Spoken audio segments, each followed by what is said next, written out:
sa ating lahat. Update po tayo sa ating na-harvest na talong ngayon sa ating mga talungan. Ito na po.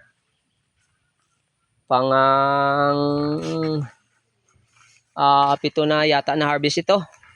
Ayan po kanyang mga bunga. No, laging naulan kasi kaya yung bunga po ay hindi kagandahan dahil laging naulan hapon-hapon. Maraming baliko at na-stress sa laging naulan. Mahangin yan. Tapos mainit sa tanghali. Tapos sa hapon uulan. Kaya ganyan yung nangyari sa ating talungan. Ito po. At nag-harvest na rin po tayo ng ating pipino. Ayan. Ito po yung variety pala natin dyan ay Calixto F1. No? At ito po yung ating pipino na Legacy F1. At yung ating sitaw na maganda po ito din ng sitaw natin na ano po ito ng bongga po. Nasa 40 kilo siguro to. At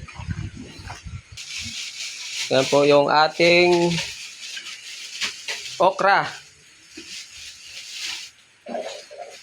Yan, nasa ano po yan. Mga 5,000 piraso siguro ito. Dumami. Yan, taga-repack natin, no? Seryoso sila. Kain naman kayo dyan. Ang ganda ng ano natin. Okra. Ano? Kunti lang yung reject. Mga tuwid lahat. Ano? Ayan po. Model. Ganyan pong repack natin para maganda ang tingnan at ayan o. Kitang-kita kung ano ang nasa loob. Ganyan po tayo magpitas ng ng okra. Hindi lang natin kinakater po natin yan bawat isa para maganda tingnan. Yan. Salamat sa Panginoon ay dumami din ang bunga ng ating talong. Yan po, okay naman ang pero mas marami kasi mas marami na kasi itong mga ganito. No, yan, yan nangyayari. Ito.